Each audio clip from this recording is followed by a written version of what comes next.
Hola a todos, mi nombre es Edward Candel y hoy les voy a hablar sobre la novela Lágrimas en la lluvia, de la autora española Rosa Montero Gallo. Rosa Montero Gallo es una periodista y escritora nacida en Madrid en el 3 de enero de 1951 y entre sus obras más destacadas tenemos justamente La ridícula idea de no volver a verte, El peso del corazón y Lágrimas en la lluvia. El peso del corazón y Lágrimas en la lluvia están ligadas. ¿Por qué? Porque El peso del corazón es la secuela de Lágrimas en la lluvia. Lo interesante de esta novela, Lágrimas en la lluvia, es que Rosa Montero refleja parte de su vida en lo que le acontece al personaje principal, que es Bruna Hosky. Bruna Hosky tuvo una pareja que previamente ha fallecido. A la pareja la mencionan varias veces porque el personaje principal, que es Bruna Hosky, quedó marcada por la pérdida de esta persona especial. En el caso de la autora Rosa Montero, perdió a su esposo, su pareja, su conviviente, en el año 2009. Y justamente fue por el mismo motivo. Tanto el personaje de la novela como el conviviente de Rosa Montero tenían cáncer. En la novela, estos personajes que son tecnohumanos, como Bruna Hosky, como Merlín, que es el ex conviviente de la misma, sufren o padecen a los 10 años de edad y no pueden pasar de esa edad de un tumor total tecnohumano, se le dice, y lo abrevian como 3T. Lágrimas en la lluvia es una novela policíaca que involucra romance y suspenso a la vez y que posee un narrador omnisciente. Omnisciente porque narra en tercera persona y conoce a la vez todo lo que acontece en los personajes y no solamente cuenta lo que está viendo, sino que también conoce los pensamientos de los mismos. Esto lo podremos evidenciar más adelante en quizás uno de los diálogos o ambientaciones. Ahora bien, para orientarnos un poco en lo que es la historia y la trama de Lágrimas en la lluvia y poder comprender ciertos términos que se van a emplear, podemos dar una pauta de todo lo que no quizás lo que va a acontecer, pero sí de qué más o menos va a tratar, quizás términos especiales. Empezando por el hecho de que los personajes, más que nada el principal, que es Bruna Hosky, la protagonista, es tecnohumana y como ya lo explicamos previamente, los tecnohumanos o replicantes son seres creados por los seres humanos mismos, son androides con una finalidad en un principio, pero luego se les fue empleando una memoria. Esta memoria les permite tener recuerdos que, como no son de ellos, porque los tecnohumanos solamente tienen 10 años de vida y nacen de 25 años de edad, pueden llegar a los 35 nada más, entonces no tienen un pasado, ni una niñez, ni adolescencia. Como a ellos les queda claro eso, juegan con quizás los recuerdos que nunca tuvieron y les implantan algo que ellos les llaman memas.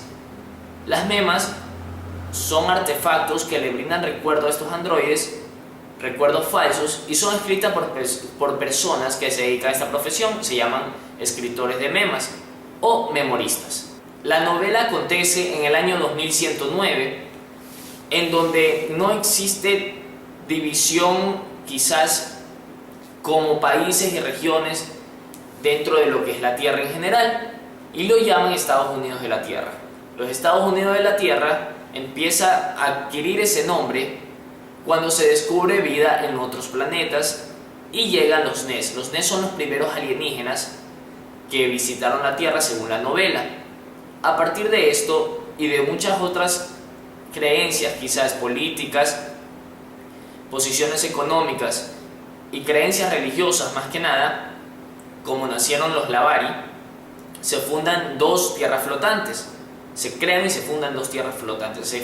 Se creó la tierra flotante perteneciente al reino de Lavari y se creó la tierra flotante perteneciente al estado del cosmos. Entonces hasta ahora tenemos contabilizados a los Estados Unidos de la Tierra, tenemos al reino de Lavari, al estado del cosmos y tenemos a los NES. Pero además de los NES, también hay dos tipos de extraterrestres que fueron contactados por ellos y tuvieron su asilo o regocijo en los Estados Unidos de la Tierra. Estos son los Omaás y los Balabíes. Ahora bien, un dato interesante del libro, de la novela, es que al rato en que se está narrando, no solamente nos va diciendo lo que va aconteciendo, sino más bien, aunque no se divide en capítulos como tales, empieza entre ratos a ponernos la actividad que realiza uno de los personajes, aunque al principio no te lo dice directamente. ¿Por qué? Porque el primer archivo, porque estos archivos centrales de los Estados Unidos de la Tierra, nos brinda información previa, nos brinda información que nos puede orientar en la historia de lo que transcurre en la novela, en el pasado o de dónde proviene todo lo que vamos a leer en la novela. Sin embargo, esto no tiene solo esa finalidad, tiene otra finalidad. Por eso, el primer archivo, como les iba a decir, nos data que hay un archivero central que se llama Giannis Liberopoulos, y sucede que Giannis más adelante podemos conocer que es uno de los amigos del personaje principal y es uno también de los personajes principales. Adentrando un poco más ya en la novela, tenemos a los personajes que transcurren en la misma. Empezando por Bruna Hosky, que ya le hemos mencionado previamente, tenemos que Bruna es, en cuanto a su arquetipo como personaje como tal, es un antihéroe, además de ser el protagonista. ¿Por qué es un antihéroe?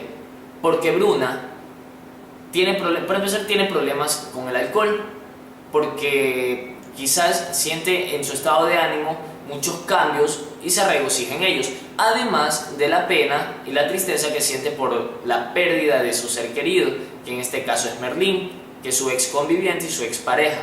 Bruna es una replicante tecnohumana de una edad de 5 años 7 meses, lo que viene a corresponder a una edad de 30 años 7 meses.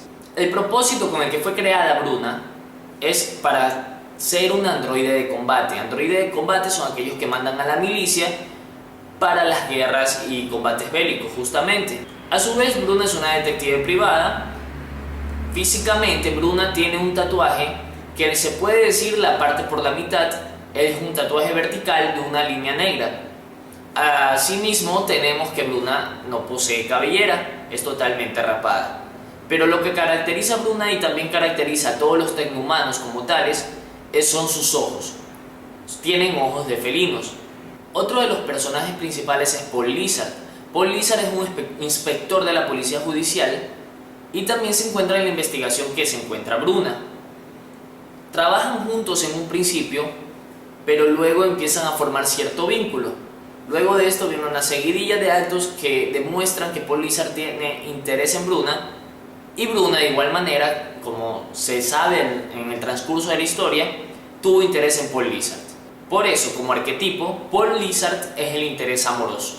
Luego tenemos a Pablo Nopal. Pablo Nopal es un memorista, dramaturgo y novelista. Lo interesante de Pablo Nopal, y se conoce en el transcurso de la historia, es más, te lo dice casi al principio cuando Bruna conoce a Pablo, es por motivos de investigación que lo conoce justamente. Pablo sucede que es el memorista que se encargó de escribir la memoria de Bruna. Pablo, según la novela, pasó buscando toda su vida, se podría decir, desde que hizo esa última mema, al androide, a la tecnohumana o el androide o tecnohumano que haya tenido sus recuerdos y sus memorias. En uno de los actos importantes de la novela, Bruna y Pablo se encuentran en una discoteca donde Bruna fue a extraer información. Entonces Bruna se deja llevar y empieza a bailar con Pablo Nopal y lo empieza a ver de otra manera. Esto quizás pueda confundir, sin embargo, lo que hace Pablo consiguiente es rechazarla. Y como arquetipo, al ser rechazada y luego con el transcurso de la historia seguir solamente como personas que se conocen y comparten un vínculo fuerte y nada más, lo caracteriza a Pablo como amigo. Desde el principio hasta parte del desarrollo de la historia tenemos a José Ericio y lo podemos catalogar como villano principal de la historia. ¿Por qué? Porque José Ericio es el líder del Partido Supremacista Humano. El Partido Supremacista Humano, que lo abrevian como PSH, es aquel partido político con una ideología muy extremista acerca de la tecnología que creó a los replicantes o tecnohumanos. Ellos detestan a los tecnohumanos y creen en la mejor convivencia de los Estados Unidos de la Tierra con ausencia de tecnohumanos o replicantes. Cabe recalcar que existen dos ideologías políticas extremistas. En este caso ya les mencionamos al PSH, también tenemos al MRR, que es el Movimiento Radical Replicante. Es justamente el otro extremo, el otro bando. La líder de este partido es Miriam Chi. Miriam Chi es un personaje secundario, pero de suma importancia en la historia, porque representa cierto punto de giro en la estructura narrativa de la misma. El siguiente personaje es muy interesante y es bastante importante en la historia. Si leen el libro, tómenlo mucho en cuenta. Y se llama Roy Roy. ¿Quién es Roy Roy? Roy Roy es una mujer anuncio. Las mujeres anuncio u hombres anuncio son aquellos que prestan su cuerpo y su tiempo en el día para justamente hacer publicidad a cierta empresa que los contrate.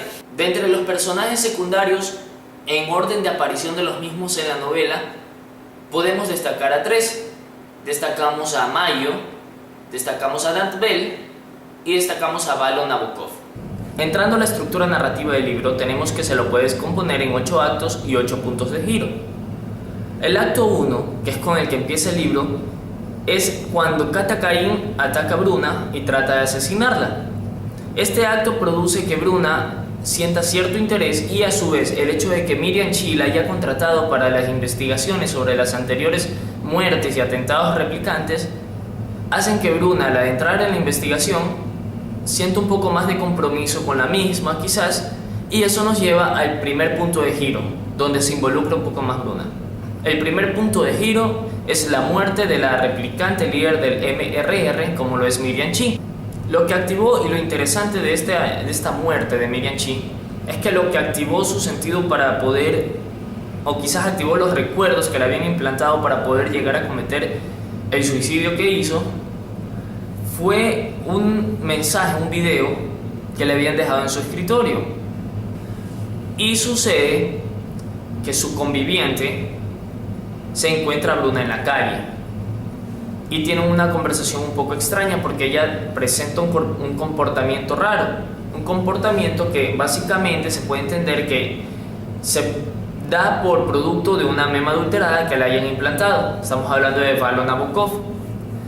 Cuando Valo Nabokov topa a Bruna en la calle, Valo Nabokov le pronuncia una palabra clave, que es la palabra venganza. Bruna empieza a dudar un poco de qué se trata esto y empieza a investigar. Sucede que Nabokov fue a provocar un atentado y se voló ella misma, por decirlo burdamente, con ciertas personas, como ya les dijimos, el atentado de Nabokov, que fue importante, en un trance. Entonces esto llamó la atención de la población y por eso es un punto de giro, porque cambia mucho la perspectiva y el ambiente que se estaba llevando en la novela como tal. Esto nos lleva al acto 3, que yo considero muy largo y muy bien desarrollado por su extensión y porque el lector, aunque sea largo, no se aburre leyendo este acto. Nos lleva al punto de giro 3, pero nos hace esperar bastante para lo mismo. Esto no significa que no haya sucesos importantes dentro del acto 3 como tal. Sin embargo, no creo correcto considerarlos como punto de giro por el hecho de que no cambia el sentido de la historia con lo que acontece. Sucede que en el acto 3 se producen las revueltas antirreplicantes, porque la población está molesta y dolida con los replicantes mismos tras los atentados que se vienen produciendo. Al tener esta tensión, los replicantes de mala fama también tienen atención, pero por la otra cara de la moneda, se podría decir, el PSH. Adquieren fuerza política y mucho respaldo de las personas. Entonces, tras esto, ingresa un periodo de PF. Los periodos de PF, como ya lo explicamos previamente, son periodos donde la gente puede ayudar a financiar un partido político. Como Bruna le resulta un poco quizás llamativo que justamente se aprovechen de esta situación, va a pasar a ser de Bruna Hosky a Annie Hurt. Sucede quizás uno de los puntos de giro más importantes de toda la historia. En este punto de giro lo que acontece es que muere José Ericio a manos de un nuevo personaje, que es, como ya lo mencionamos, Ainhoa. Sin embargo, el punto de giro 3 no solamente acontece con la muerte de José Ericio, también lo involucramos, o sea, son dos acontecimientos dentro del punto de giro 3, porque también hay que recalcar que Giannis mantiene una conversación con su supervisora de área. Giannis, el archivero central, mantiene una conversación con la encargada de la zona de los archivos centrales de la Tierra. ¿Por qué los dos acontecimientos que les acabo de mencionar constan como punto de giro en vez de solo uno? Porque ambos dan la pauta a lo que acontece en el acto 4, que se puede considerar el punto de giro 4 también. Entonces Bruna acude a casa de Giannis para que Giannis converse con ella y le cuente todo lo que aconteció. Y sucede que Giannis se encuentra con Roy Roy. Roy está viviendo en la casa de Giannis porque ambos comparten muchas cosas y Giannis siente cierto vínculo con Roy Roy. Al pasar esto y llegar Bruna, empiezan a conversar y se enciende la pantalla del ordenador. En las noticias, en la sección de noticias, empiezan a anunciar que José Ericio había fallecido la tarde anterior. Y Roy lo relaciona y la ataca, la apunta como la asesina de José Ericio. A lo que está diciéndole esto Roy, un gas venenoso empieza a atacarlos, era un narcótico para dormirlos y quedan desmayados. Sucede que Bruna se levanta con recuerdos de un hijo que nunca tuvo, como ya lo mencionamos, el hijo se llamaba Gumi. Bruna empieza a balbucear cosas y a pensar cosas y le habían implantado unos recuerdos en los que le habían amenazado de que algunos atacantes tenían secuestrado a Gumi. Entonces, si Bruna no soltaba gas venenoso mortífero en un edificio de transporte, iban a torturar y asesinar a Gumi. Tras esto, Bruna fue llevada al circo de Mirari para ser escondida, para ser ocultada, donde nadie la encuentre. Justamente un joven había sido enviado para asesinar a Bruna, dio con la localización justamente de Bruna. Bruna, gracias a la ayuda de Mayo, logra asesinar al muchacho. Sale una policía y la arresta. Bruna Hosky está arrestada por el asesinato, por la muerte de José Ericio. Al ser detenida, lo máximo que puede lograr por Lizard es que la trasladen al Hospital Universitario Reina Sofía.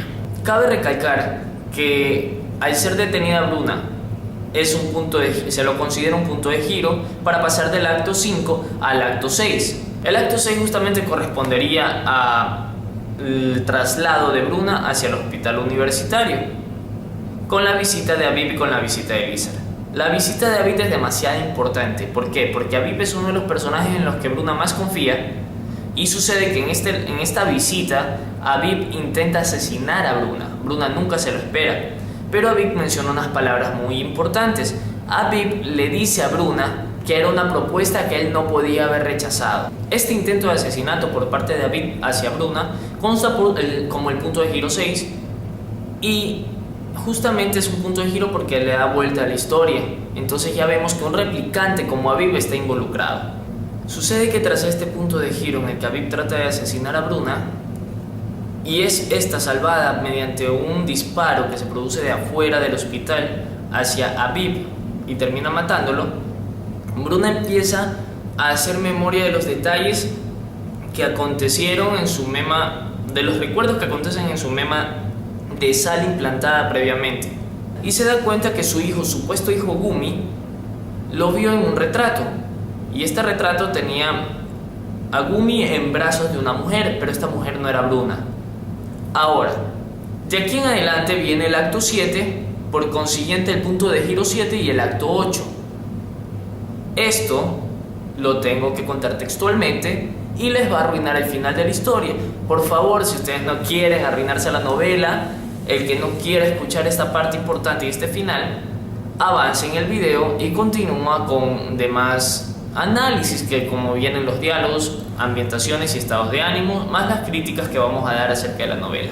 Entrando en el acto 7, Bruna, recordando todo lo que aconteció en estos recuerdos, valga la redundancia, de la mema de sal, la persona que tiene a Gumi en brazos es Roy Roy. Roy Roy ha sido Olga Ainó. Olga Ainó, si mal no recordamos, es quien asesinó a José Ericio y es quien está tras toda la conspiración. Olga Ainó como tal y Roy Roy como tal también abandonan a Giannis Liberopoulos. Recuerden que vivía Roy Roy o Olga Ainó con Giannis Liberopoulos. Lo abandona y abandona los Estados Unidos de la Tierra también. Como lo conocen, porque Lizard acuerda un contrato con los estados del cosmos para poder, por debajo de la mesa, reunirse con el líder de los estados del cosmos. Les comenta el embajador de los Estados Unidos, de los estados del cosmos en los Estados Unidos de la Tierra, que han acogido a Olga Ainó por el hecho de que es importante para ellos como científica y todo lo que puede aportar. Es más, Aviv había acudido a los estados del cosmos. Bruna le hace una pregunta al embajador. Le pregunta por qué Aviv había actuado como había actuado, por qué quiso asesinarla, que cómo lo habían convencido. Él le responde que ellos no habían convencido a nadie de hacer nada, ellos no estaban involucrados porque se mantienen en esa postura de no haberse involucrado, aunque todo apunta a que sí. Los tres que están en la conversación, Lizar, el embajador y Bruna, saben que es así. Él le dice que ellos no han convencido a nadie, pero que qué haría ella si le dice que los tecnohumanos no pueden solo vivir 10 años, sino que se puede contrarrestar el tumor total tecno y hacer que los tecnohumanos vivan entre 15 y 20 años más. Entonces tenemos como punto de giro 7 esta conversación, y a la vez tenemos el intento de suicidio de Yanis. ¿Qué decide Yanis? Yanis decide acudir a una de las empresas más grandes para suicidios, o eutanasia, como lo quieren decir elegantemente, que en realidad era un suicidio. Bruna se entera porque descubre que están mudando los muebles de la casa de Yanis Liberopoulos, porque ya era muy extraño que Yanis no le contestara el teléfono. Entonces Bruna, lo primero que se le cruza por la mente, al saber que le va a dejar todo el dinero a ella de la venta de sus pertenencias, porque se va a morir. Yanis no estaba muerto. ¿Qué estaba pensando? Estaba pensando suicidarse. Entonces Bruna acude a esta empresa y lo encuentra en la sala de espera y lo convence de no cometer el acto. Tienen una conversación muy importante. No hay que asentar mucho en la conversación que tuvo con Yanis.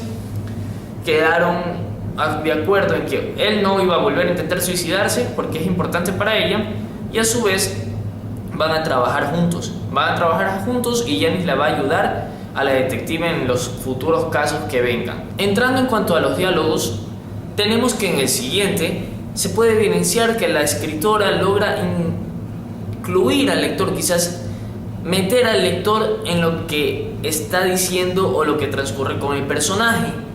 En este caso podemos ver un diálogo que mantienen una vendedora de drogas del mercado negro, Bruna, y también un joven, un pequeño, que se había hecho adicto a dichas drogas. En cuanto a las ambientaciones, en cambio, podemos notar en el siguiente párrafo del libro que la escritora describe muy bien el lugar donde se encuentra Bruna. Es su habitación, es uno de los primeros párrafos quizás de la historia, y describe la habitación como tal. Tenemos que dice que el cuarto se encontraba en penumbras para decir que se encontraba oscuro. Lo describe detalladamente y usa un lenguaje muy elegante, se podría decir en cierto modo, para describir los lugares como tales.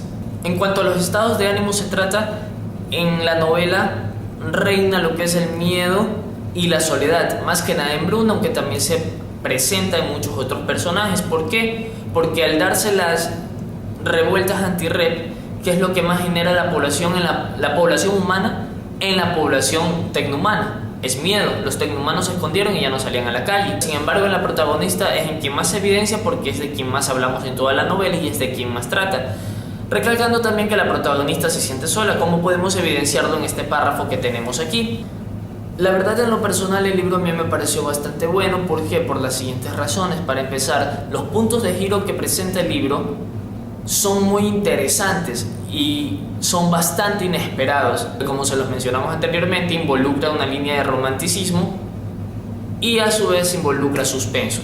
Pero quizás eso le da complemento a lo policíaco de la novela. Es de género policíaco y uno no tiene cómo perderse en todo el transcurso de la novela. La autora se mantiene bajo esa misma línea, aunque involucre otros dos tipos de géneros para complementar su novela como tal.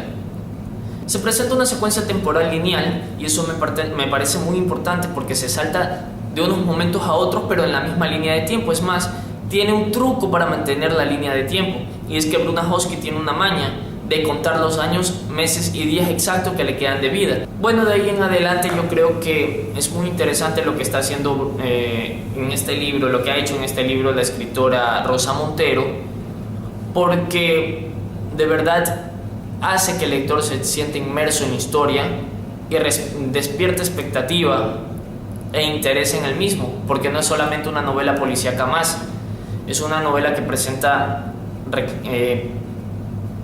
tópicos sociales, económicos y políticos que se pueden ajustar a la realidad actual, y la manera en que lo cuenta me parece sumamente extraordinaria, y esa es mi opinión personal. Muchísimas gracias por haber visto este video y espero que les haya gustado. Lean el libro, es demasiado bueno.